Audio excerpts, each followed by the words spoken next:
Let's go ahead and get this party started. We're recording, and let's finish up. I'm going to share my screen. We're going to finish up the real series.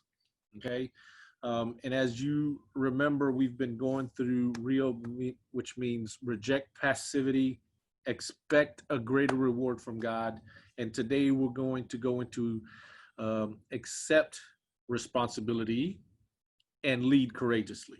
Okay, accept responsibility and lead courageously. So really that's the whole, we're going to go around the whole circle with this session. Let's do a quick review, right? Expect a greater reward from God. Educate and equip yourself. We talked about what can you do for yourself to expect a greater reward. And it's really about educating, equipping yourself, developing that millionaire mindset, and studying, having a generosity mindset, having the right friends, hanging around the right people, and effectively communicating. Okay, that is how you can expect a greater reward. Now, those are ways. There's probably other ways, but that's the key thing there. Okay, just like with who you were created to be, you've got to get your mind right and your heart right before you can get out to doing things.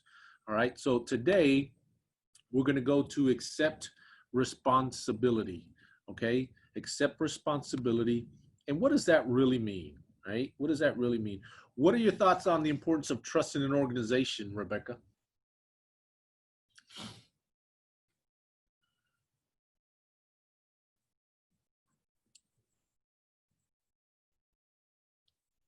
Yeah, you're still muted. See if I can unmute you here. Nope, can't unmute you. You're still muted. Are you talking to me? Yeah, there you go. Okay, I'm sorry. Repeat the question. So what are your thoughts on the importance of trust in an organization? Trust in an organization? Yes. Well, I think it's paramount. I mean, I think the biggest thing with any relationship is trust. Yeah. If you don't have that trust, then it's hard to, one, either follow example or take to heart what's being said. I've left organizations because I haven't trusted people. I've quit jobs because of trust. So, and the biggest thing I find, I've been married 31 years, and the biggest thing besides communication is trust. Yeah. So you bring up a great point, right? It's not just about organizations. It's anything in life, right? It's about it's marriage, it's parenting, it's job, it's peers, team, whatever it is. Trust is the foundation for all responsibility. Right. And it's not that hard to lose, right? No. It's easy to lose, right? Very easy to lose. Oops. Oh, I think I muted you. Sorry. Things in the military, so he's gone a lot. If I didn't have that trust while he was gone, I had a period of time where we were separated almost 2 years. I would have lost my mind if we hadn't trusted each other. Yeah. So, and you can't live with that uncertainty. Yeah. No, great point. Thank you for sharing those. For me, and then also in the military, I had to trust my peers. I had to trust subordinates. I had to trust my leaders. If we're out doing operations, hey, either trust it or no. I'm not going out and do a combat operation if I can't trust it. Right? So in this book, The Speed of Trust, I'm going to mute right here, Rebecca, because there's a lot of background. Luis, I'm sorry. I think we're losing your volume. Your audio is a little shaky, or maybe it's just my end. Good. Can you hear me better now? Give me a thumbs up. On point. Yes. Okay. So in his book, The Speed of Trust, Stephen M. R. Covey described it as character plus competence equals trust. Character is your integrity in doing what you said you will do. Competence is your expertise and that people can count on you to do your part. Combine them and trust is very high and things happen very quickly. Violate them, either character or competence, and the speed of trust turns to molasses. I mean, it really is. If things can happen just so fast when you trust each other and there's character and there's competence involved, right? So there's also a saying called culture eats strategy for breakfast, right? So what are some of the characteristics of effective organizational cultures that you've seen in the past, Alan? You're muted. Yep. Say again. I heard you. Some of the characteristics of effective organizational cultures that you've been a part of in the past. Effective organizational cultures. Well, unfortunately for me, I have been a part of more ineffective organizational cultures than I have been effective organizational cultures. Actually, I was on a coaching call with some of my roofing buddies. They kind of look up to me this morning before this, and they were talking about problems and issues that they're having, oddly enough, inside the large organization for which we are all subcontractors with our own little roofing companies, right? And so it was all about trust, number one, and how the breakdown of trust over time due to the loss of the mother and father. It's a family-owned general contractorship up here, and the kids have taken it over, and they just don't see things the same way.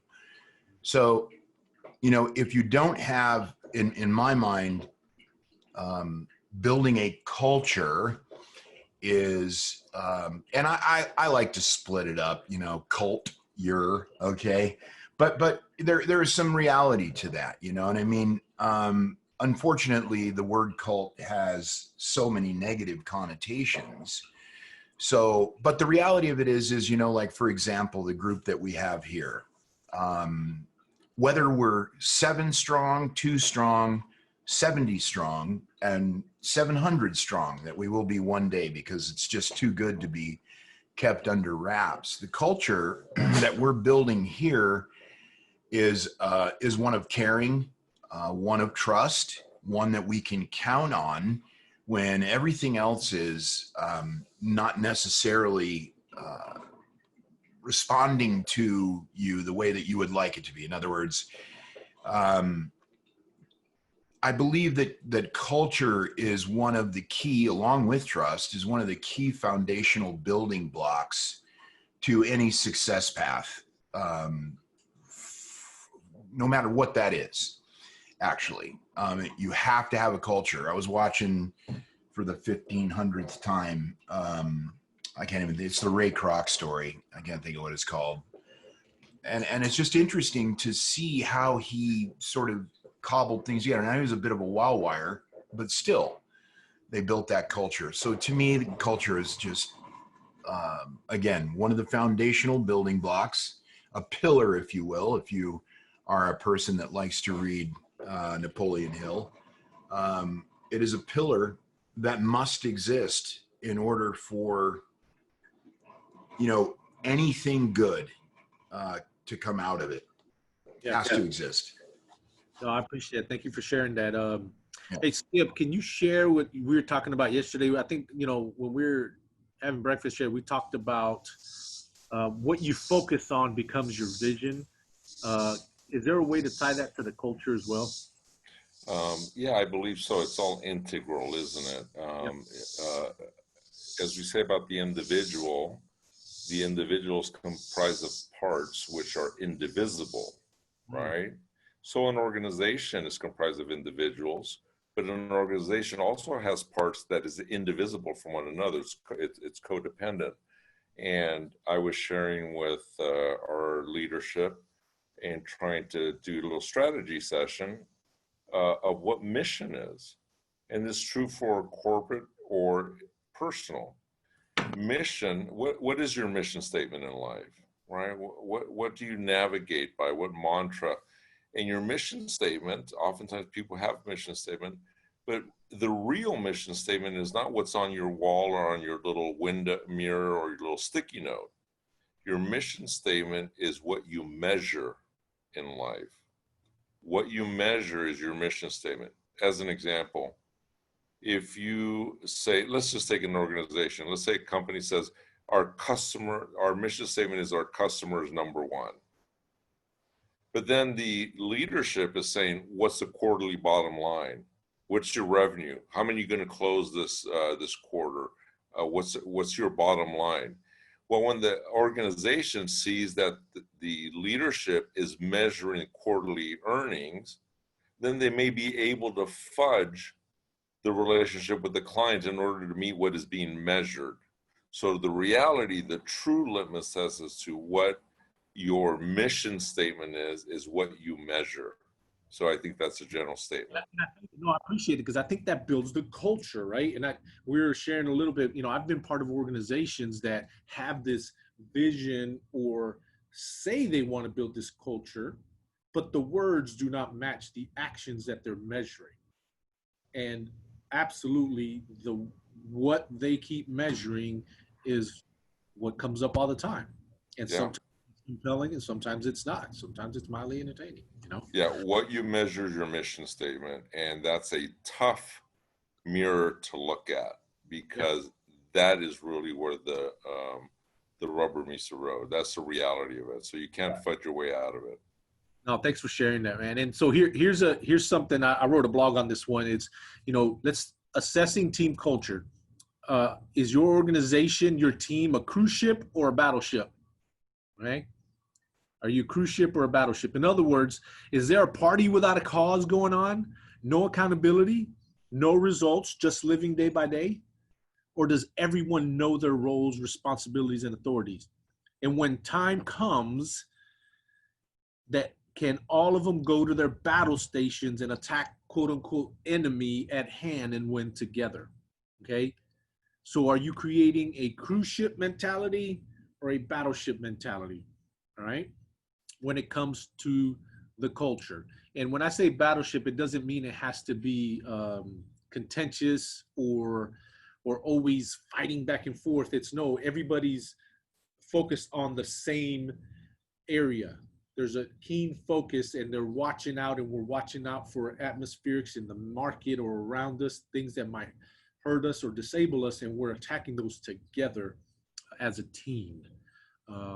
Because accountability enables success and excellence, right? So Ryan, I don't know if you're done with your walk, but what occurs when leaders don't uphold accountability? Man, this is such good stuff this morning. So when leaders don't uphold accountability, it undermines the credibility of both themselves individually and the organization. And I believe that that's the very reason why many leaders do not uphold accountability, because they're deceiving themselves into thinking that because they have a certain level of accomplishment, they get to now subscribe to the idea that you have to do as I say, not as I do. And so they buck the concept of accountability because they know that they will fail the litmus test, that they are not actually holding themselves accountable.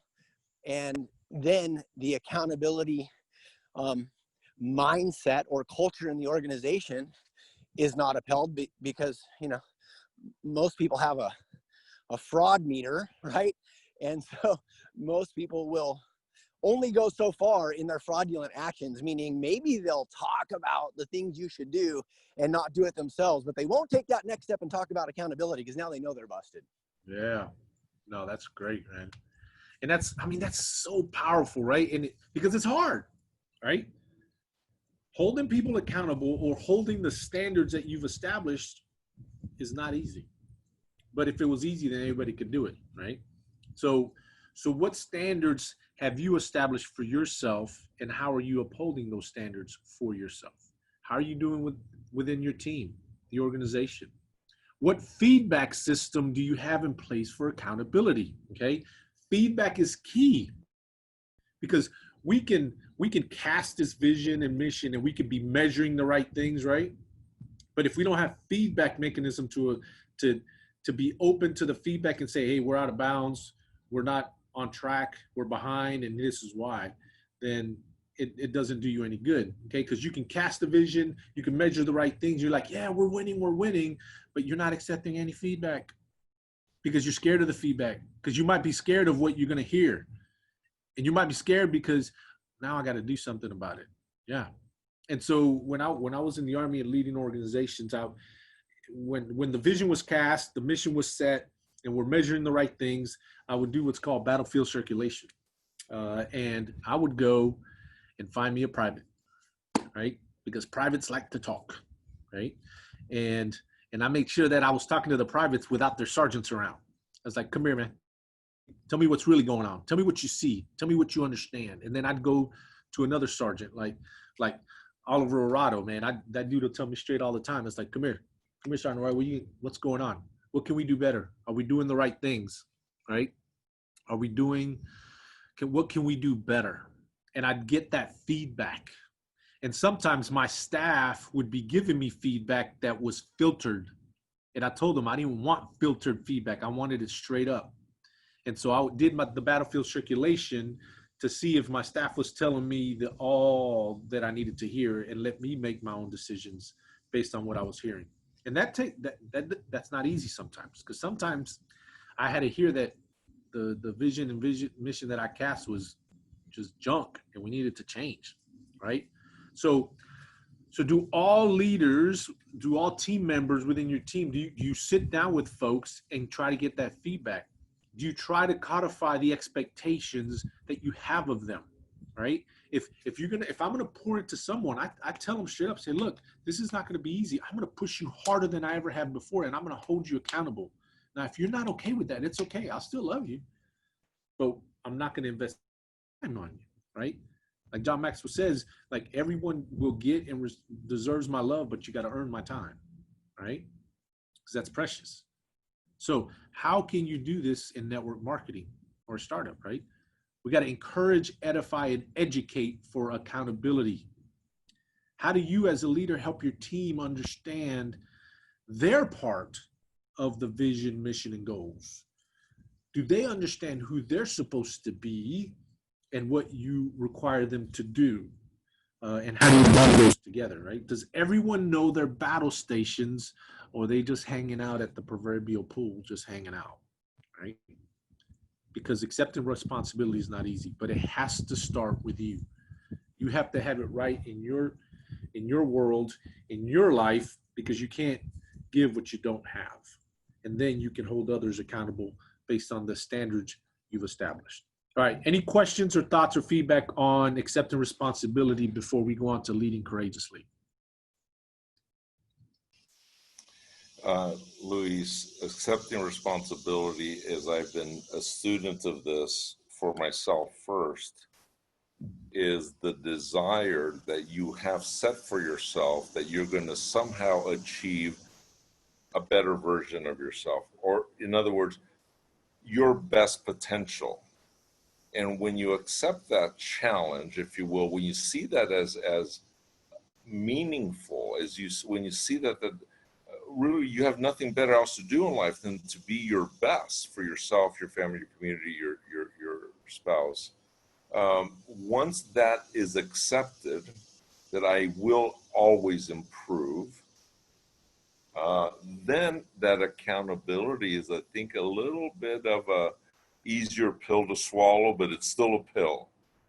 And if you align yourself with great accountability partners, if you happen to be blessed with a great spouse that's on the same page with you, or a team, but I think that is the ingredient that needs to be in there, is the acceptance of growing allows me to digest the standard by which, or even self-critique, right? Accountability. So the accountability pill fits in when the other part is there, and I think that's integral, or else it could be just empty and hollow. But anyway, I think those two go hand in hand: wanting to, and then accepting the accountability. appreciate that, man. That's great. Thank you. Okay, let's go on to leading courageously, right? So we've got passivity, expect a great reward from God, accept responsibility, and now we're going to lead courageously from a different point of view. Okay, so what does that really look like, right? To empower is to enable or to permit. It's even to authorize, right? Does your leadership enable or inhibit the development of your team? Does your being enable or inhibit who you are as a leader? So how can you enable? You can do it through effective communication that builds trust. You establish, codify, and show high standards. Establish feasible, acceptable, and suitable goals. Challenge team members. Make them work for it. Don't just give it to them, okay? And oh, by the way, this works for parenting too, okay? For those of that are raising kids, I think all of us have kids on this thing, right? For some reason nowadays, there's a lot of parents that think that they should just give to their kids because they didn't have what they had. They wanted to provide more for their kids, and they don't realize that not providing that challenge and helping the kids go through that suck sometimes is really providing crutches for them, because then they're not going to know how to deal with the hardships. They're not going to know how to manage the money and be great stewards of it like we learn how to do through our hardships. Man, hardships are great. My wife Lori says there's more grass in the valley than there is in the mountain. That's why you got to get to the valley to get the nourishment, right? You got to go through the valley, and the valley's hard. But always the lessons come when things are hard, right? Learning takes place outside the comfort zone. So make sure you get uncomfortable in how you lead courageously, how you challenge your team members, your family members, your kids, your peers and friends, right? Because if not, you will inhibit the progress. And how do you inhibit? Well, sometimes it's micromanaging because you lack trust, because there's a lack of character, because there's a lack of competence, and you just keep letting it go by, and you don't address it, right? You don't address it. I got to give props and praise out to my dear wife this week. She had to deal with a ministry issue this week with one of the leaders in the ministry she's part of, and she prayed about it. She talked through it, and God was in total control of that conversation. It was awesome. But she had to deal with it head on, and that's hard for her. She doesn't like dealing with conflict, but she had to do it. She knew she had to lead courageously and bring an issue up to a leader. Being a servant means it can never be about you, okay? It's selfless service to a cause greater than your own, okay? The acronym FIT, F-I-T, okay? First is third, okay? First is third. It can never be about me when I'm in leadership.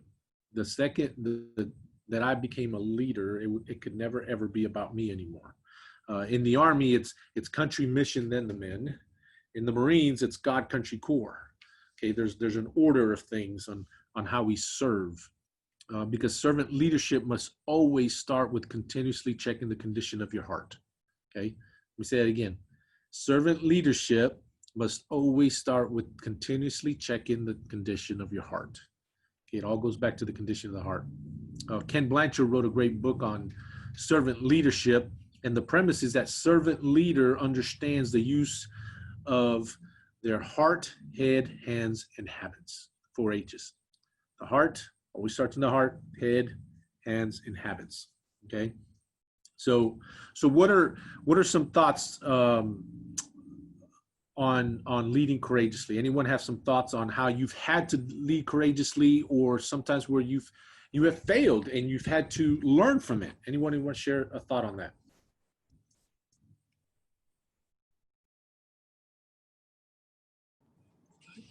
Luis, can you hear me? I got you, Mark Williams. Come on. Okay, I'm in the car, so I just wanted to make sure. One of the things that's in my mind as I'm listening to what you're saying is when you're taking all these things that you're talking about into consideration, one of the things that I think is absolutely essential is people got to learn leaders got to learn, you can't fit everything in your life. You can't keep adding and adding and adding and adding. Even when it's stuff good you want to add in, you have to, you know, and I'm learning this myself right now, so that's why I'm talking about it. Some things got to go.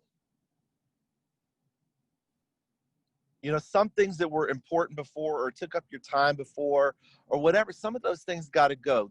And one of the things I think is really true about, you know, teaching this in relationship to network marketing or whatever is that when people say they don't have time for this or they don't have time for that, you're like, well, we all have 24 hours in a day, so we have to decide what we're not going to take time for anymore. You know, and if we want to grow, if we want to live in a way that we haven't lived before, we have to determine what things are we going to stop doing. Yep. And that is also why you need accountability, because it's not easy to say no to things that were significantly a part of your life before. Yep. I'm done. I appreciate you sharing, man. Thank you for sharing your heart on that. That's it's about the best things, right? Absolutely. In Ephesians 5:15, it says, make the best use of your time. And in the Greek, it's redeem. The word redeem, it's making the best use of your time. So what is the best use of your time, right? You have to accept responsibility for that. You have to lead from that. We were all created with some special gift that God put in us. And if we're not living out that gift, that purpose, that calling, then we're not living our full potential that we were created to be, right? So you have to find that. So think in your life, what are the things that are taking you away from that? And make sure that you are putting your time, talents, and treasures towards what you were created to be. And you will see that things will flourish and blossom from there. Mark, if you know, I want to encourage you, if you haven't read the book Essentialism, I have. Have you? Oh Okay. my. Anybody else? I mean, I tell you what, I read it a couple months ago. Essentialism, the discipline of doing less, right? Because I mean, we can even in my Uber planningness.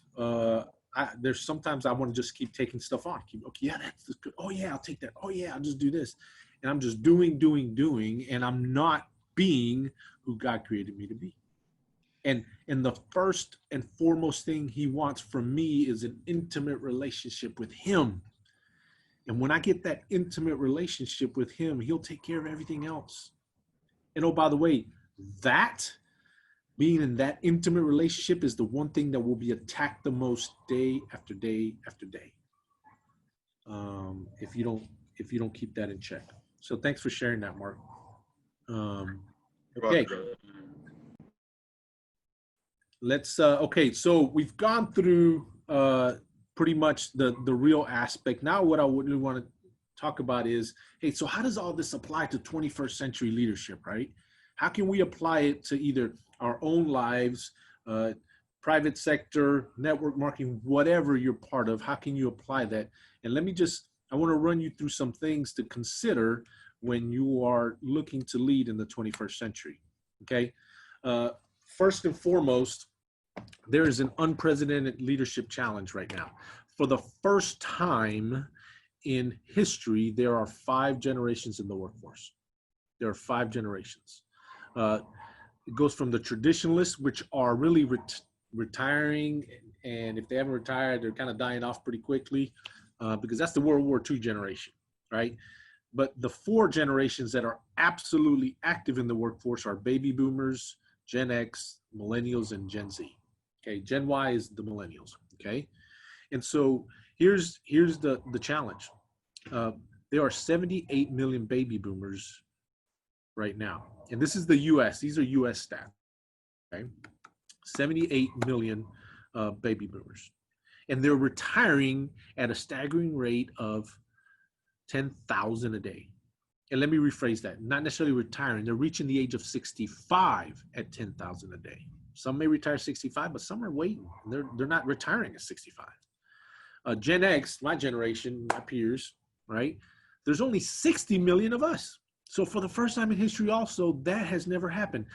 Never before has the following generation been less than the previous one. There's always been more of the following generation to cover the previous generation when they start retiring.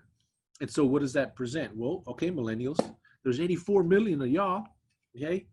And so now you got to step up and you got to fill that 18 million workforce gap, okay? Now that workforce could be private sector, could be entrepreneurship, could be government, whatever, okay? There's an 18 million gap there, okay? And oh, by the way, Gen Z is coming right behind them because for the past 2 years, the Gen Zers have entered the workforce. And more likely, if they entered the workforce 2 years ago, it's trade, craft, or just going to work because they didn't go to college. If they went to college, then they're halfway through their college years right now. But in 2 years, they're going to be fully out of college and get into the workforce as well. So you have to learn how to lead differently because there's so many generations in the workforce. It is not uncommon now for a leader to be younger than those underneath them. That is not uncommon now. Before, that was just unprecedented. It's like, no, there's no way. The oldest guy is always the boss. Not so anymore. Not so anymore. Okay. So other leadership. So the key thing here is that the leadership challenge is a global phenomenon. It's not just in the US. Let me blow you away with this stat. Okay. There are as many millennials in China as the US population. Okay. That's how many millennials there are in China. Now, let me just give you something even crazier. There are more millennials in India than there are in China. Okay. So where do you think where all these challenges are going to come from? Where do you think that the different ways of thinking, the new age of 21st century leadership really need to be thought out? It's not just in the US, it's global. And oh, by the way, the organization that we're part of is global organization. So you got to be thinking about that, right?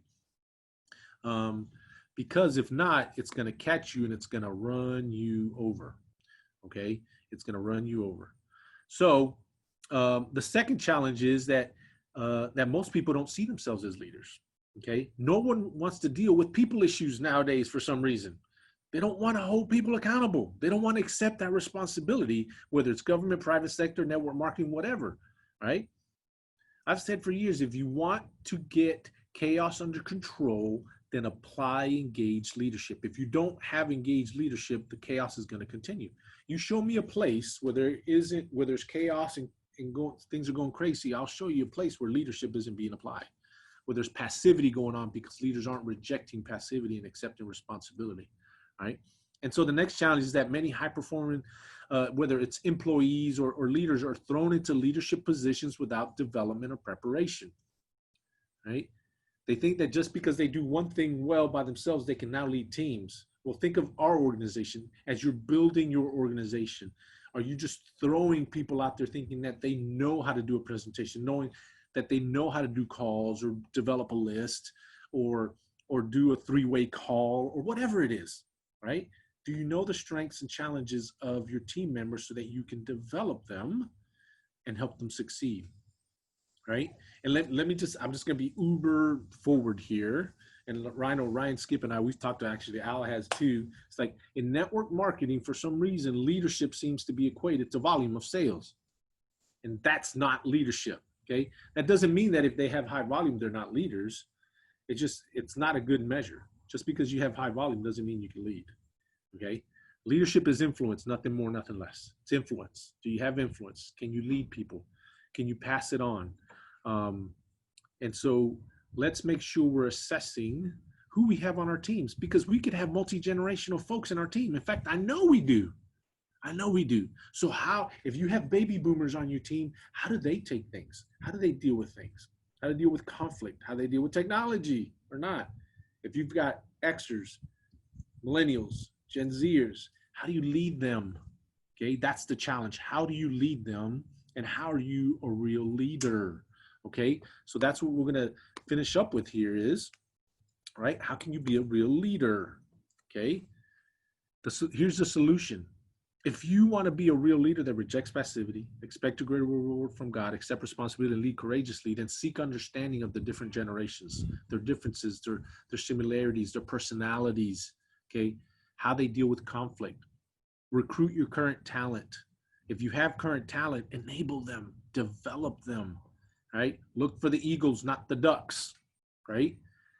Invest in them proactively and provide consistent development and coaching, because that's the only way they're going to get better.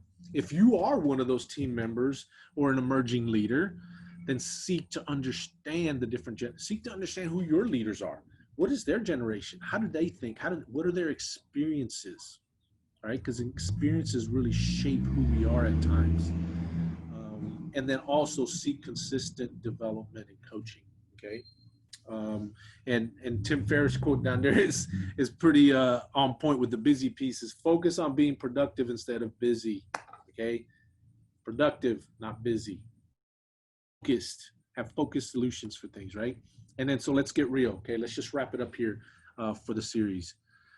As a real leader, if you want to reject passivity, it's about engaging subordinates and team members. Provide that vision. Make sure you know what's being measured. Okay. If you want to expect a greater reward from God, then educate and equip yourself. How do you assess others? And how do you apply that situational leadership? If you're going to accept responsibility, how are you encouraging? How are you building that culture and holding yourself and others accountable? And if you're going to lead courageously, then how will you empower?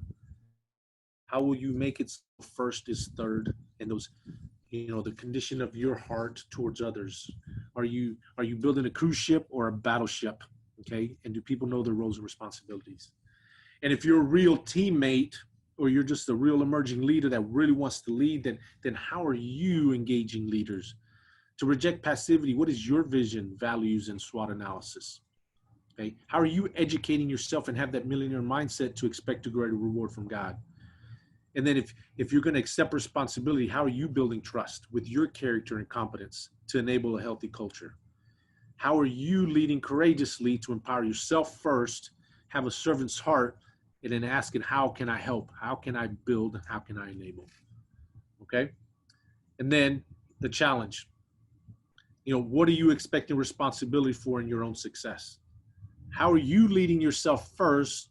Okay. Because you can't give what you don't have. And how are you leading others? And really, what must you get, or what must you do to get real in one area of your life in the next 30 days? Just one. Just pick one thing that you want to be real in your life to be more effective. All right. I know that's a lot. What are your questions, thoughts, comments? Oh, look, they're teamed up now. Come on.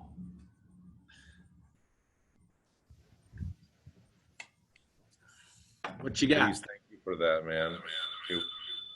That was so, just so concentrated and rich, and the points you're surfacing is really the essentials of success and leadership, personally, organizationally, team-wise. So what you had today really, there's so much to unpack that we could spend the next year just on what you threw out there today to hone and refine and fine tune. So thank you for sharing that. Always on point, man. Pleasure, friend. Thank you. Other thoughts, ideas, feedback? I think for me, these Saturdays and the things that you go through, it helps to reinforce that I'm on the right path. I'm doing the things that I should be doing. And I think it's come from, being on these Saturdays for, I don't know, almost a year, I guess. And I feel like each time, what I've done in the previous week or the things that I'm trying to accomplish or the coaching and the mentoring that I'm getting, I'm with the right people. I'm in the right organization. I'm with the right culture. And it's growing me, it's challenging me and stretching me. And every Saturday when you go over stuff, I'm like, okay, I'm still on the right path. I mean, I need to get better at a lot of these things, and I need to do some of these things that I haven't done yet. But I feel like it just reinforces that I might actually reach my goals and get to my vision, and where, you know, and that I can actually start to see myself better a year from now. You know, I can see that future.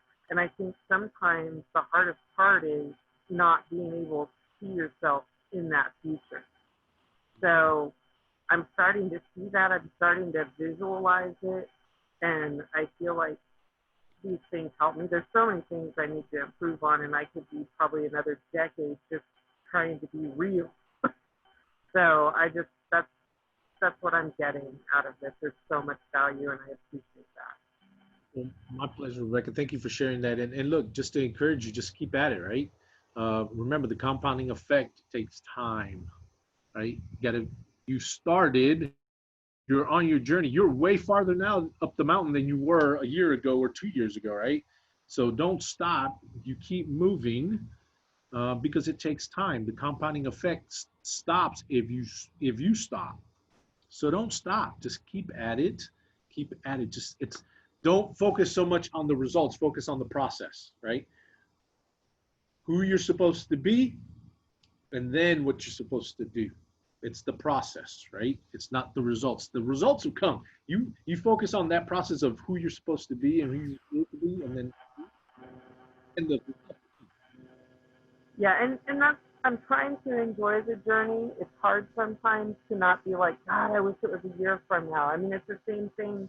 You know, I've been 7 weeks now working out with my personal coach for physical, and I'm seeing it, but I don't feel like I'm seeing it fast enough. And I'm like, maybe a year wasn't long enough for my goal. So I'm trying to enjoy the process, but I think part of getting through the parts that I don't want to do, it helps that I can now see a better future. Like, Yeah. so I'm not really trying to rush it, but there are days I don't want to go to my personal trainer because he kicks my ass. But I get up off the couch because I don't want to continue being in the body I am right now. I want to be in a better body. There are times that I don't want to sit and listen to the gratitude video because I'm just like, it's again, same thing. But I want to be in a better mind a year from now than I am today. So I'm trying to do the assignments and the coaching, and trying to go through the things that you're saying. But it helps to get through those moments, seeing that future. I'm not really trying to rush it, but it helps to see that too. Yeah.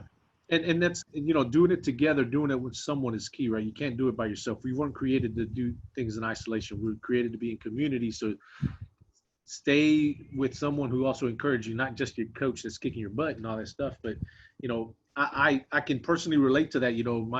My oldest son is a personal trainer, and he's got me on this workout deal for the last 2 months. And, because I want to drop some weight and body fat percentage and all that. And I've just completely surrendered to the process. Every morning, I got to text him my weight and my macros. So it ain't gonna be no lying what I've been eating, right? So I got to do that, stick with it. And it's been 2 months, and it's dropping, it's showing, I'm getting stronger and all that. And it doesn't seem like it's a lot, but it's, when he shows me the tracker, it's like, oh yeah, that's pretty good. So it's good. Stick with it. All right. Any other thoughts, ideas, or comments? No. All righty. Well, hey, look, thank you for another Saturday spending with me here. Your 45 minutes. I know they're precious, and I thank you for that. Thank you for the opportunity again. And then we'll see. I'm actually thinking and praying about what's next. What are we going to talk about next? So probably brainstorm with the other two amigos there on. And hey, if you got some ideas, please throw them in the Telegram and give me some ideas and stuff too, because it's going to be challenging, which I'm looking forward to, because I don't just want to keep talking about the same stuff over and over again. If we got to build some original content, that's okay. God provides the opportunities to be able to do that. So, all righty. So with that, thank you. Have a great weekend. Enjoy it, and be on purpose.